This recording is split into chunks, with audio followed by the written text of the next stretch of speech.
mente y le pidiera a Dios en esta tarde que le hablase por medio de su palabra. Señor, estamos delante de ti una vez más, Señor, pecadores delante de un Dios santo, sublime y maravilloso, con la necesidad imperante y urgente de tu presencia, Señor, y de tu palabra. Hoy te ruego, Señor, que me uses por medio de tu gloriosa palabra, Señor. Que tu palabra en este lugar corra y sea glorificada, Señor. Que me ayudes a transmitir lo que tú has puesto en mi corazón, Señor. Y que me des la suficiente valentía espiritual, Señor, para decir lo que aquí está escrito, Señor. Padre, en tus manos me encomiendo y encomiendo a tu iglesia, en el nombre de Jesús. Amén. A Dios gracias en esta tarde por permitirme, el pastor, juntamente con los ministerios, de pasar por aquí un domingo. Como ya saben, los domingos son del pastor, pero ha coincidido que como yo era el tercero en predicar sobre la serie de la oración, ha coincidido que a mí me tocaba el domingo, hermano. Me gustaría, antes de empezar a hablar, que la Biblia nos insta a honrar a los que merecen honra. Y en esta tarde, públicamente, me gustaría honrar al pastor, porque esta serie que estamos predicando, hermanos, principalmente ha sido para beneficio de los ministerios, de los predicadores. Aunque va a ser beneficiada la iglesia, por supuesto, pero este mensaje lo he recibido para mí. Entonces, es de honrar al pastor, hermanos, porque no en todas las iglesias, por desgracia, se predican series de esta manera, un grupo de predicadores con el mismo tema, trayendo consecutivamente 6 mensajes sobre la oración. Entonces, hermanos, tenemos que ser agradecidos con Dios de estar en esta iglesia y tener los ministerios que tenemos y el pastor que tenemos. Simplemente, hermanos, decir que sería un hipócrita por mi parte decir que este mensaje no lo necesitaba yo. Este mensaje era para mí. Y me ha hecho tanto daño, pero a la vez me ha hecho tanto bien, que espero que el mismo daño y el mismo bien que me ha hecho a mí, también se lo haga a ustedes. Mirad, hermanos, necesitamos la luz de la palabra del Señor. La luz. Y ¿saben algo? La Biblia, a la misma Biblia, la compara con la luz. Por eso dice, lámpara a mis pies es tu palabra y lumbrera mi camino. Pero ¿saben cómo llama la Biblia a la falta de entendimiento? Oscuridad. Todo lo contrario a la luz. Por eso Dios le dice a Job, desde aquel torbellino, ¿quién es ese que oscurece el consejo con palabras sin entendimiento? ¿Saben algo? Cuando nosotros éramos pequeñitos, éramos niños, teníamos miedo a la oscuridad. Nos daba miedo apagar la luz. Qué bueno es tener miedo a la oscuridad. El problema es que nos hemos hecho mayores y ya no tenemos miedo a la oscuridad. A lo que tenemos miedo es a la luz. Porque la luz no solamente nos alumbra el camino, sino que descubre todas nuestras miserias. Por eso pido a Dios en esta tarde que venga la luz de su santo evangelio, resplandeciendo nuestra falta de entendimiento. Me gustaría, antes de empezar a leer la escritura, dar unas notas de unos hermanos, hombres de Dios, que dejaron unas frases que han recorrido la historia. Un hombre llamado J.C. Ryle dice: la oración y el pecado nunca morarán juntos en el mismo corazón. La oración destruirá el pecado o el pecado destruirá la oración. Gloria a Dios. Un hombre llamado Torrey dice: la oración que nace de la meditación en la palabra de Dios es la oración que se eleva con más facilidad al oído atento de Dios. Aleluya. Otro hombre llamado Juan Bunyan dijo: la oración hará que una persona deje de pecar o el pecado llevará a una persona que deje de orar. Ryle dijo: la oración no es algo natural. Me gusta esa frase. La oración no es algo natural. Por eso los hombres naturales no oran. El hábito de la oración es una de las evidencias más claras de que uno es un verdadero cristiano. Voy a volver a repetirla y por favor, notad esto, ¿eh? Hoy no voy a vocear, mirad por dónde. Pero quiero que me escuchéis.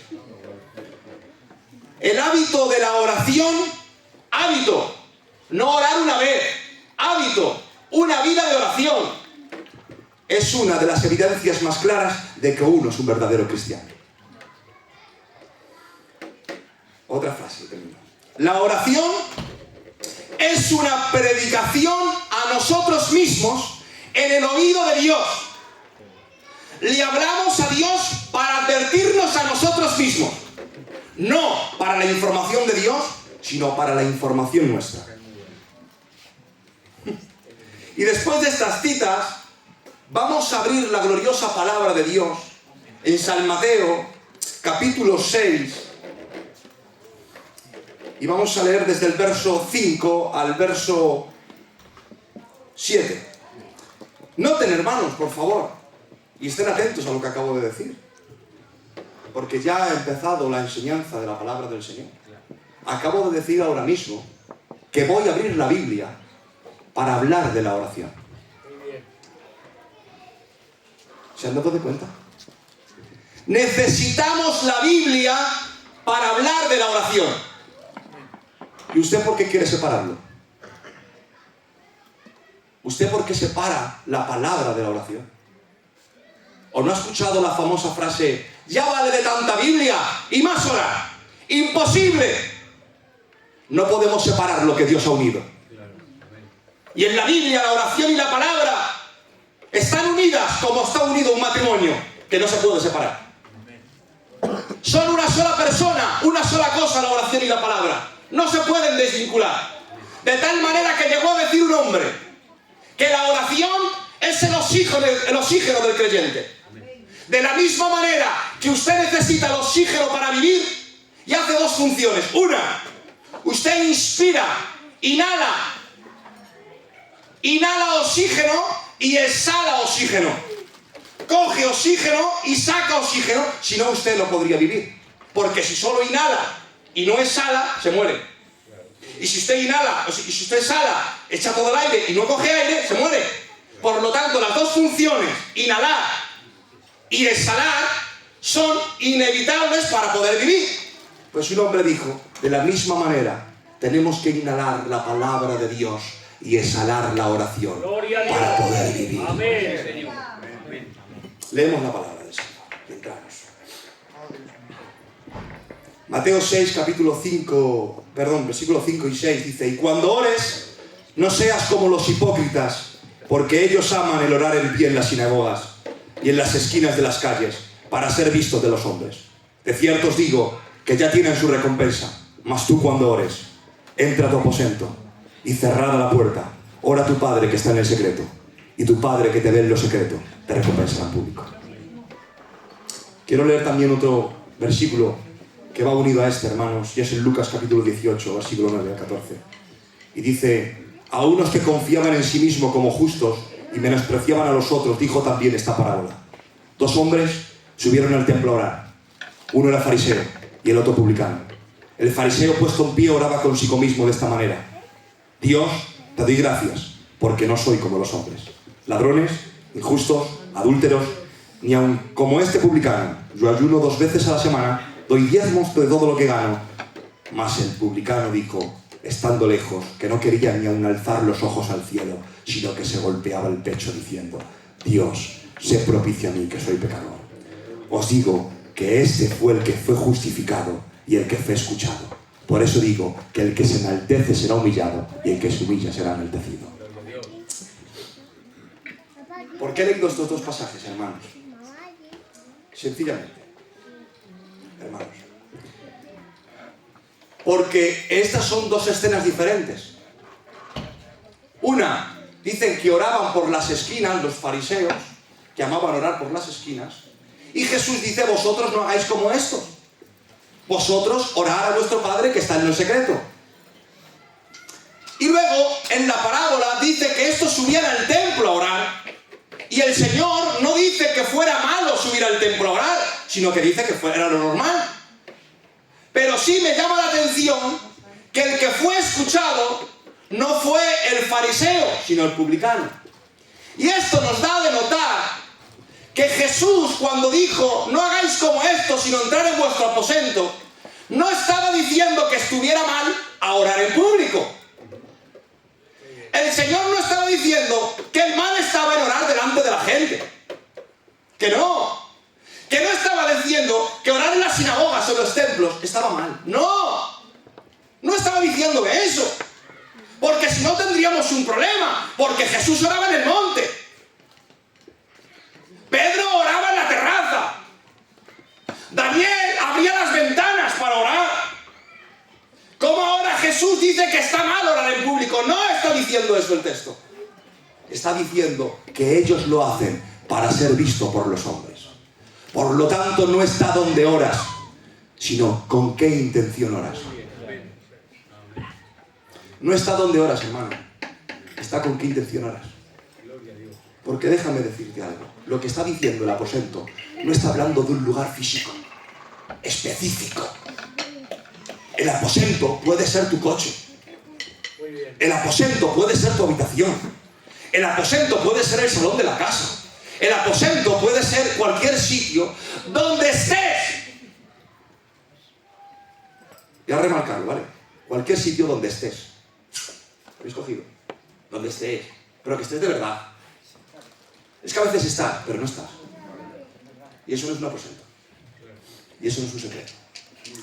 Porque no sirve de nada que usted se encierre en su habitación, ore a Dios y resulta ser que no está.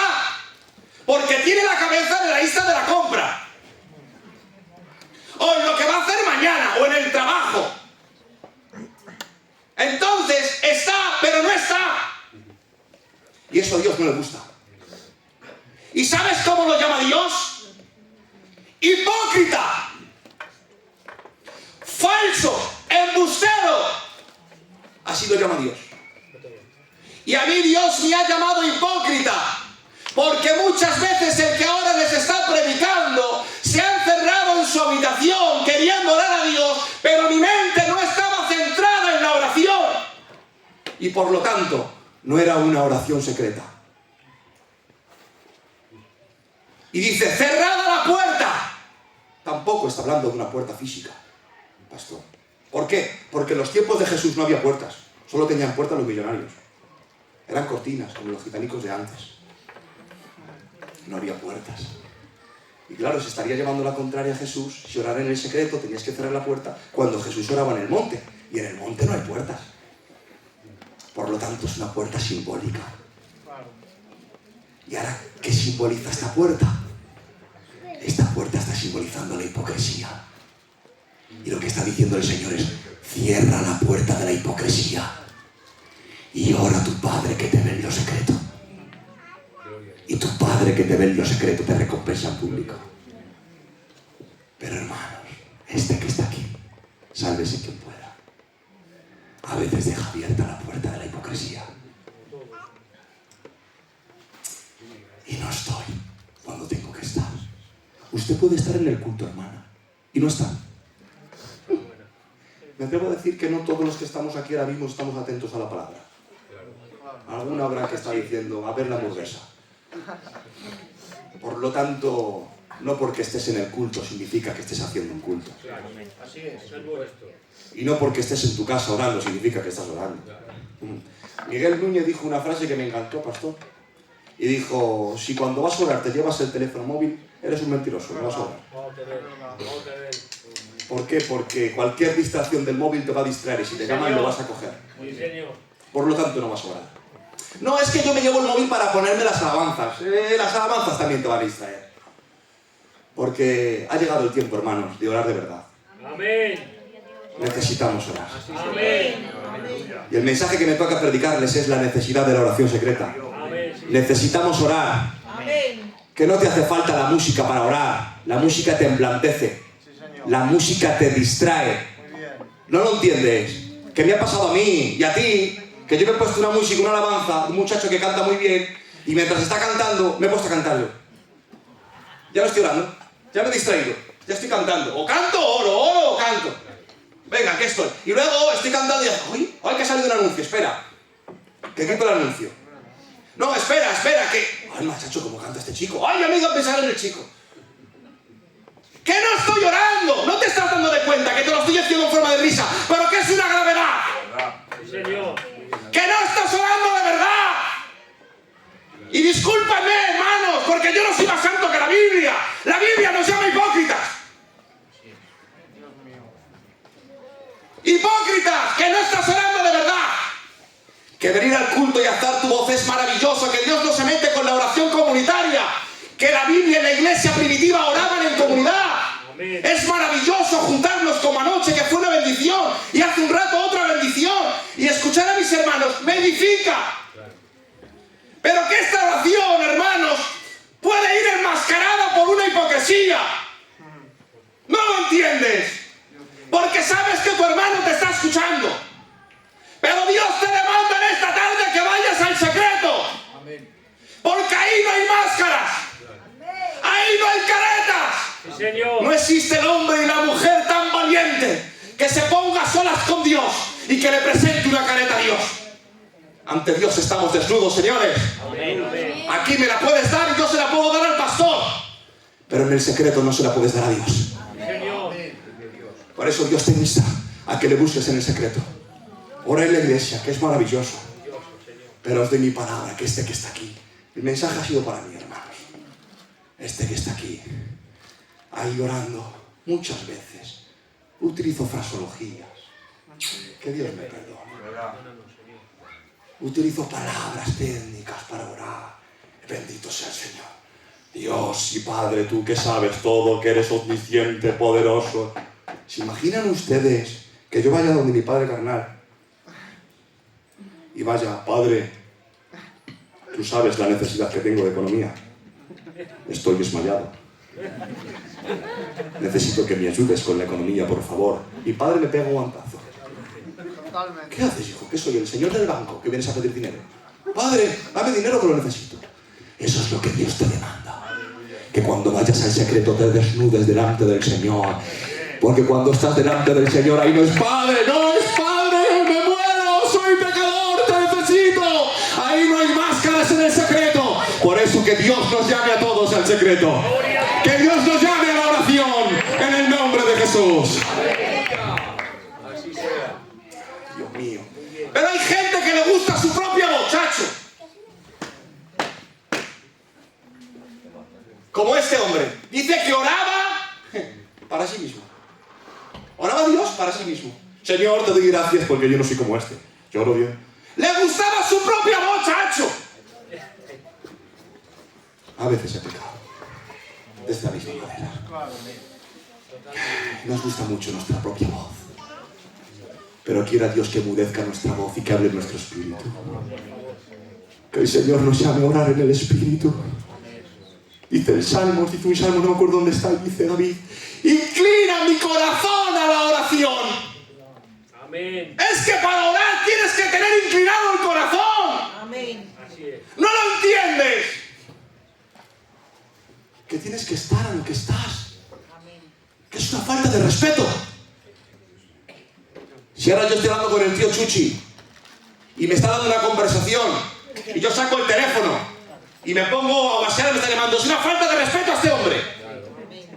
Y me puede decir con todo el derecho del mundo: hijo, eres un mono. Vaya. ¿Me entiendes? Pues cuando estás hablando delante de Dios y con Dios. ¡Respeta! Gloria a Dios. Amén. ¡Respetemos a Dios! Amén. Amén. Muchas veces mi mujer se ha enfadado conmigo, pastor. Y eso que soy benéfico, ¿eh? Se ha enfadado. Y dirás por qué, hermanos. Que me dice que no estoy con ella, chacho. Ayúdame. Jesús. Hija, que llevo todo el día metido en casa encerrado contigo. Y dices que no estoy contigo. Ponte para allá. Y me dice: no has estado conmigo. Has estado al teléfono. Te has llamado tu compadre. Te has tirado una hora hablando. Te has llamado el otro. Has estado a esto. Te has puesto a leer. Te has puesto a escuchar. Y no has estado conmigo. Has estado físicamente, pero tu corazón no ha estado conmigo. Así muchas veces en Dios. Parece ser que estamos en el culto orando. Parece que estás en tu habitación orando. Pero que no. Que tu corazón no está inclinado a Dios. Pídele a Dios en esta tarde que incline tu corazón a la oración. Por favor, Señor. Ay, Señor, me voy a saltar muchas cosas. Pero es que necesito dar este punto, por favor. Permitírmelo, por favor. Llevo 20 días preparando este mensaje. Con mucha carga. Muy bien. Mirad, hermanos. Dice tu Padre que te ve en lo secreto. Ay, Dios mío. Anérico, tu Padre que te ve en lo secreto. ¿Sabes qué está diciendo? Tu Padre que te ve en lo secreto. ¿Sabes lo que está haciendo? Está hablando de una relación filial. Qué bien. Padre, hijo, hijo, padre. Amén. Tu Padre no es un extraño. No es alguien forastero, es tu Padre. Vive Dios. Tu Padre que te ve en lo secreto. ¿Saben qué pasa? Que no sé de qué manera hemos predicado. Que hemos hecho pensar a las personas que no tienen a Dios en el corazón. Que Dios es su Padre. Y que pueden orar a Dios. Y Dios no les escucha. Así es. Porque la Biblia dice, ¡tu Padre! Porque si Dios no es tu Padre, Él no te escucha. Si tú no eres su hijo, no puedes referirte a Dios como Padre. ¿No entienden? Y para eso vamos a leer un texto de la gloriosa palabra del Señor. Para que vean que yo no me lo saco de bolsillo.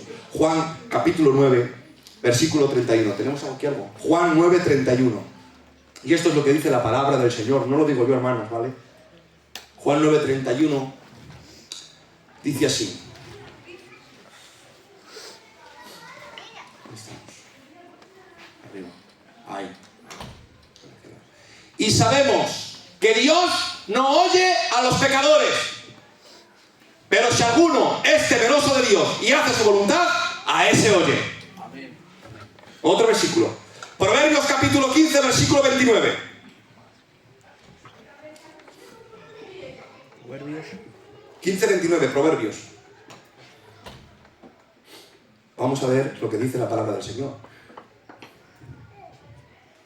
Jehová está lejos de los impíos, pero Él oye la oración de los justos. Amén. Isaías 59, versículo 1 y 2. Isaías 59.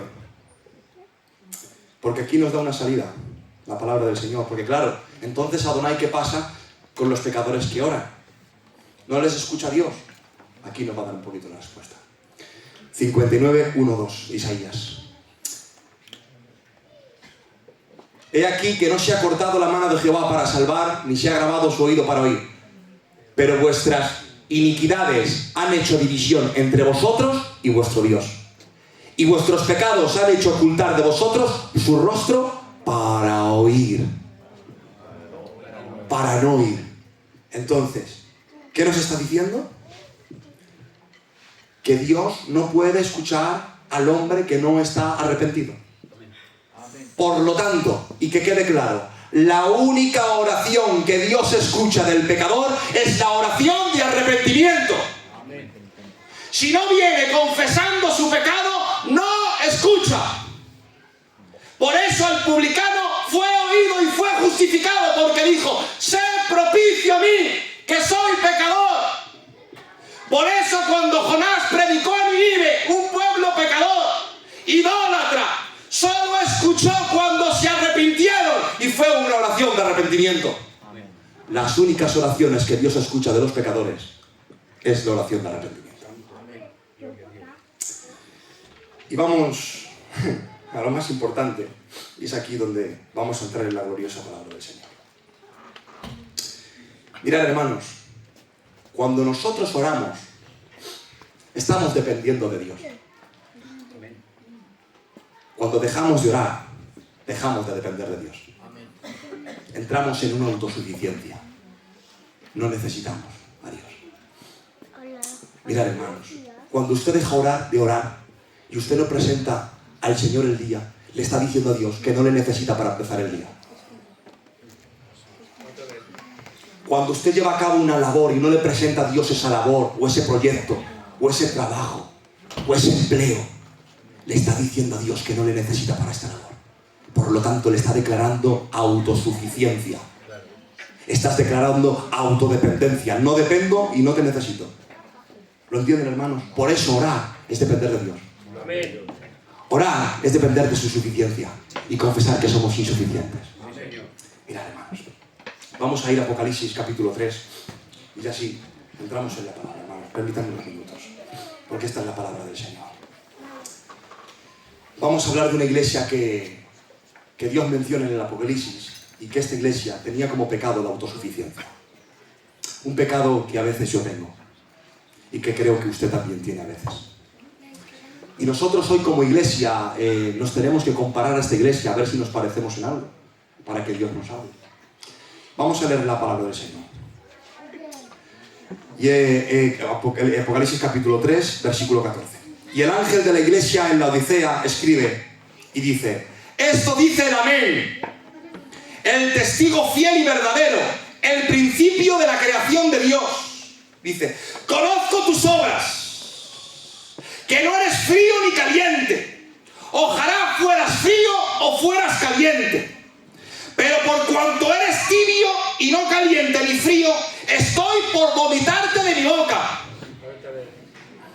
Porque dices: soy rico y me he enriquecido, y no tengo necesidad de nada. Y no sabes que eres un desventurado, miserable, pobre, ciego y desnudo. Te aconsejo que de mí compres oro refinado al fuego para que seas rico, y vestiduras blancas para que te cubras, y que no aparezca la vergüenza de tu desnudez, y colirio para ungir tus ojos, para que veas. Yo reprendo y disciplino a todos los que amo. Sé pues fervoroso y arrepiéntete. He aquí, estoy a la puerta y llamo.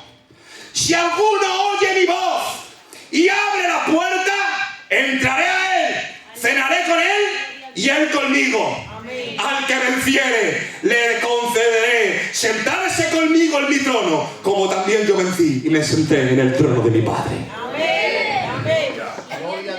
Este mensaje lo da Dios, Cristo, el Cristo resucitado, el Cristo que se le presenta a Juan en la isla de Patmos. Es el Cristo que manda este mensaje a la iglesia de la Odisea. ¿Qué era la iglesia de la Odisea? Mirad, hermanos, la Odisea era una ciudad muy rica, en la cual había una iglesia, y de ahí obtiene el nombre, la iglesia de la Odisea. ¿Vale? Esta iglesia se había enriquecido, señores, se había enriquecido de tal manera que era su propia exportadora de cosas, y no necesitaba ninguna ciudad ni a Roma que le ayudase. De hecho, cuenta la historia bíblica, la historia de la iglesia cultural, dice que en el año 60 después de Cristo, pastor, hubo un terremoto en Asia Menor. Hubo un terremoto y fueron destruidas la ciudad de la Odisea, la ciudad de Filadelfia y la ciudad de Hierápolis por el terremoto. Bueno, pues Hierápolis y la otra tomaron ayuda de Roma porque no tenían suficiente dinero para reconstruir la ciudad. Pero la Odisea dijo: no necesitamos de nada, somos ricos y levantamos la ciudad por nuestros propios medios. Y hicieron una ciudad más bonita de la que había antes, porque eran ricos. ¿Sabéis qué trabajaban las de la Odisea? Mirad, hermanos, la Odisea trabajaba haciendo lana negra para mantos y para cosas. ¿De qué la cogía? De carneros negros. Y tenía una fábrica que exportaba telas y lanas a las demás ciudades. Y era muy rica. Pero no solamente eso, tenían tanto dinero que abrieron una escuela de medicina en la ciudad. Y en esa escuela de medicina, señores, preparaban un colirio que se mezclaba con aceite y con el polvo que soltaba la piedra de Frigia, que era una ciudad vecina. Cogían las piedras, soltaban el polvo, lo mezclaban con aceite y lo vendían como un colirio para los ojos, para las enfermedades de los ojos. Se habían enriquecido, hermanos. Tenían una escuela de medicina, tenían una fábrica de lana negra. Y no solamente eso, tenían un problema. Como ellos no tenían manantial propio, al igual que lo tenía Colosas e Hierápolis, que eran las ciudades vecinas, porque miren, Colosas estaba a 15 kilómetros de la Odisea y Hierápolis estaba a 10 kilómetros, o sea que justamente la Odisea pillaba en el medio. Y claro, Colosas tenía su propio manantial y era un manantial que venía de la tierra volcánica y se ponía un manantial de agua caliente. De tal manera que eran aguas termales medicinales. ¿Vale, hermanos? Hierápolis era todo lo contrario, tenían agua muy fría, muy fría, muy fría. De tal manera tan fría que era muy fresca y todo el mundo quiere ir a beberla. ¿Lo entienden, hermanos? Ahora van a entender por qué estoy diciendo todos estos datos. Dirás, este que no está contando. Ahora lo van a entender, Déjenme entrar en el contexto histórico de la iglesia. Entonces, ¿qué hicieron cuando hubo el terremoto? ¡Aprovecharon! No tenemos manantial, pero ya que vamos a reconstruir la ciudad, vamos a hacer unos acueductos. Que tenemos dinero suficiente para hacer unos acueductos. Lo hacemos por el medio. Y como estamos en el medio de Colosas y de Hierápolis, vamos a hacer un acueducto y que nos baje agua de Colosas y de Hierápolis. Y nos hacemos un manantial artificial. No lo tenemos natural, pero lo podemos tener artificial. ¿Cuál es el problema? Que como cogieron agua ardiendo, termal, y cogieron agua fría, helada, el agua que les llegaba era un agua tibia y templada. Y no se podía beber. Porque lo que producía el agua tibia eran dolores estomacales. Producían, con mucho respeto, náuseas y ganas de vomitar. ¿Lo estamos entendiendo ahora? Entonces, Dios, sabiendo esto, sabiendo que se habían enriquecido, que se habían hecho un manantial propio, ahora les dice, conozco tus obras y no eres frío ni caliente. Ojalá fueras frío o fueras caliente. Este texto se ha malinterpretado hasta lo sumo, señores. Hasta lo sumo, de tal manera que la palabra tibio solo se menciona en Apocalipsis capítulo 3, en ningún texto más de la Biblia. Y hemos cogido este texto y hemos hecho lo que nos ha dado la gana. ¿Sabes qué hemos hecho? Hemos dicho que el tibio es la persona que tiene a Dios y practica las cosas del mundo. O la persona del mundo que practica las cosas de Dios. Eso es un tibio, que está aquí y está aquí, que ni es frío ni es caliente. Y es incorrecto. La Biblia no dice eso, porque la Biblia dice Dios, ojalá fueras frío o caliente. ¿Creen que se está hablando de inconverso? ¿Desearía Dios que fueras inconverso? Hermanos, ¿qué cosas estamos diciendo? Ojalá fueras frío, dice Dios. Que ojalá fueras inconverso. ¿Estás bien? Dios no dice eso. Que ojalá fueras frío o caliente. No, ojalá frío o caliente. ¿Por qué? ¿Por qué? Porque si fueras caliente, tendrías uso como las aguas termales de Colosas. Y si fueras frío, servirías para beber como las aguas de Hierápolis. Pero es que eres ni una cosa ni la otra, eres agua templada y lo único que produces es vómito. ¿Sabes lo que estaba diciendo? ¿Sabes lo que está diciendo? ¡Sois tibios! ¡No servís! ¡Os habéis hecho autosuficientes! Y no servís ni para una cosa ni para la otra. No servís para nada. Producís náuseas. ¿Y por qué lo dices Adonai? Porque lo dice la Biblia. Por cuanto eres tibio. ¿Por qué eres tibio? Dice la Biblia. ¿Bajo? ¿Por qué eres tibio? En el 17. ¿Por qué eres tibio? Porque tú dices. Por eso eres tibio. Porque tú dices que yo soy rico y me he enriquecido y de ninguna cosa tengo necesidad. Por cuanto te has creído autosuficiente. Por cuanto te has creído que no me necesitas, eres un tibio, un autosuficiente. Pero mira lo que te digo.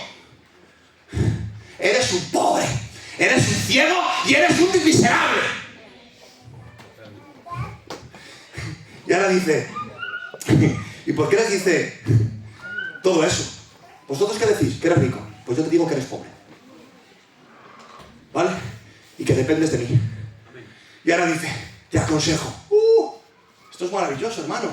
Está hablando de iglesia, está hablando a gente convertida. Amén. No hay conversos, ahora les aconseja. ¿Cuál? Que se arrepientan de este pecado de autosuficiencia. Hermanos, que se arrepientan. Y dice, te aconsejo, ¿cuál? Que compres de mí oro refinado al fuego, para que seas rico. ¿Tú qué dices? Que eres rico. Pues yo te digo que eres pobre y necesitas el oro. Porque el rico soy yo y necesitas comprar de mi oro. Y ahora, ¿tú qué dices? Mira lo que dice. ¿Tú qué dices? Te aconsejo que te cubras con mis vestiduras blancas. ¿Tú qué dices? Que vendes lana negra, que te has enriquecido. Bueno, pues tu lana negra no te vale para nada. Necesitas mi lana blanca, necesitas mi vestidura blanca. Y dice, y no solamente eso, sino que escucha, necesitas esta lana blanca para tapar tu desnudez y tu vergüenza. Está simbolizando la justificación por el lavamiento de la sangre del Cordero. Eso es lo que estaba simbolizando. Y dice, y colirio para ungir tus ojos, para que veas. ¿Qué tenéis vosotros? Una escuela medicinal. Que hacemos colirio para los ojos. Pues ese colirio a vosotros no os sirve. Necesitáis el mío, porque estáis ciegos, porque si creéis que sois ricos, pero en realidad sois pobres, muertos, desnudos y me necesitáis a mí. Amén. Sois autosuficientes. Habían entrado en el pecado de la autosuficiencia. Que Dios nos libre. Amén. Porque este que está aquí muchas veces peca de autosuficiencia. Y ahora, hermanos, pero que no está hablando, que está hablando de los cristianos, seguro, Adonai. Seguro que está hablando de la iglesia. Sí, mira. Versículo 19. Yo reprendo y disciplino a todos los que amo. ¿Qué os estoy disciplinando? Que no os estoy condenando, disciplinando porque os amo. Está tratando de la iglesia. Y ahora dice, he aquí, yo estoy a la puerta y llamo. Yo estoy a la puerta y llamo. Si alguno oye mi voz. Mirad, hermanos, qué salto acaba de pegar, ¿eh? Está hablando en general. Te aconsejo, eres ciego, eres... En general, hablando de toda la iglesia. Ella de repente dice, si alguno, individual. ¿Cómo has cambiado el salto, Señor, Estás hablando de la iglesia en general y ahora de repente dices, si alguno oye mi voz y abre la puerta. Oh, ¿qué ha pasado? ¿Qué has cambiado a singular? Dios sabía que todos los que había en la Odisea no eran salvos. Y por eso dice, si alguno, porque solo va a escuchar la voz de los que a mí me pertenecen. Muy bien. Gloria a Dios. Si alguno, la disciplina para todos, pero esto mira, si alguno oye mi voz y abre la puerta, porque no todos los que estamos en las iglesias somos salvos, señores. Amén. Así es. No todos. Pero en esta tarde, si alguno oye la voz y abre la puerta, el Señor entra. Hermanos, otro versículo malinterpretado hasta lo sumo, porque no está hablando de salvación. Se ha utilizado para evangelizar, Dioniki, para evangelizar. Él está a la puerta, Él te llama, ábrele, que Él está ahí, como un pobrecico. ¿No ves que es un pobrecico? Venga, que quiero salvarte, venga, mira, a ver, hombre, que quiero salvarte, que Dios no es un mendigo, que Dios es un rey llamando a la puerta de un mendigo. Que Él no está mendigando la salvación de nadie. Sí, Señor. Que este texto no está hablando de salvación, señores. Que este texto está hablando de relación. Amén. ¿Qué ha pasado? Que os creéis autosuficientes, que creéis que de ninguna cosa tenéis necesidad. Pero yo estoy a la puerta. Yo estoy llamando. Hermanos, el rey, llamando a este mendigo. El rey llamando a esta puerta. Iglesia de la Odisea, estoy a la puerta. Si alguno oye mi voz y abre esta puerta, entraré a Él, cenaré con Él y Él conmigo. Hermanos, en los tiempos judíos la cena era la comunión. Compartían las cenas. Pero es que en este caso, como eres el rey que está llamando a la puerta del mendigo. No el mendigo llamando a la puerta del rey. El rey llamando a la puerta del mendigo. Algo inusual. Pero es tan bueno este rey. Tiene tanta misericordia este rey, que viendo que has perdido la relación con Él, que viendo que ya no oras como antes, que ya no le buscas como antes, ha salido al encuentro y está en la puerta, como cuando dijo el amado a la amada, amada mía, paloma mía, que estoy a la puerta, esposa mía, ábreme, que está el amado. Así nos dice el Señor en esta tarde hoy a la iglesia. Soy el esposo, soy el amado, ábreme, amada mía, esposa mía, que has perdido la relación, que has perdido la comunión, pero que escucha que yo estoy a la puerta. Amén. Que yo estoy a la puerta y llamo. Y si alguno oye mi voz, entro a Él y ceno con Él y Él conmigo. Mirad, hermanos, sabe Dios que eres un pobre. Sabe Dios que soy un pobre. Mira, la Odisea, estás enriquecido, pero resulta que eres un esmayado. Y ahora dices que estoy a la puerta y ceno contigo. Mira, como sé que eres un pobre, la cena no me la pones tú. La cena la trae el rey. Entro contigo, traigo mi cena y me la ceno contigo. Esa es la relación que quiere Dios contigo. Él pone la cena, sabe que somos unos desmayados, sabe que no llegamos, sabe que somos insuficientes, pero en esta tarde, escucha la voz de Dios por medio de su palabra. El que tiene oídos, oiga lo que el Espíritu dice a las iglesias. Las iglesias de la Odisea, las iglesias del Apocalipsis, son las iglesias universales del mundo, hermanos. Y este mensaje es para nuestra iglesia. Amén. ¿Lo recibes? Este mensaje es para ti, hermano. Este mensaje es para ti, hermano. Dios está llamando a la puerta. Vuelve a retomar lo que dejaste. Vuelve a la relación con Dios. Vuelve al secreto con Dios. Vuelve a buscar a Dios, hermano. Que el problema, hermanos, no está en la iglesia. Que el problema no lo tienen los obreros. Que el problema no lo tiene el pastor. Que no nos confundamos. Que el problema no lo tienen las del coro que cantan. El problema lo tienes tú, que no oras como antes. Amén. Sí, Señor. Y como no oras como antes, ya Dios no te bendice igual. No te bendice Dios igual, claro que no. Porque vienes de casa desanimado. Vienes sin orar, vienes sin compartir ese culto ya desde tu casa. Porque si vienes desde tu casa orando, te doy mi palabra, que el culto va a ser de bendición para ti. Porque no estamos a lo que nos rodea, estamos por Él, por Él, por Él. Por eso, hermanos, con este mensaje, ahora empezamos a orar al Señor. El Señor, le decía yo a mi mujer en mi casa: ay, mujer, qué torpes somos. ¿Cuántas veces echamos la culpa a la iglesia? ¿Cuántas veces echamos las culpas a los demás? Cuando la verdadera culpa la tengo yo. Mirad, hermanos, había un hombre muy cercano a mí. Muy cercano a mí. Sí, Señor. La iglesia puede dar testimonio. No había un culto malo para él. Porque todo el día estaba orando de rodillas. Todo el día, hermano. Entrabas y estaba orando. Y venía andando orando. Y se marchaba de la iglesia orando, pastor. Por lo tanto, le preguntabas qué tal el culto y te decía una bendición. No había un culto malo, no había un predicador malo. ¿Qué nos pasa? ¡Que todo lo vemos mal!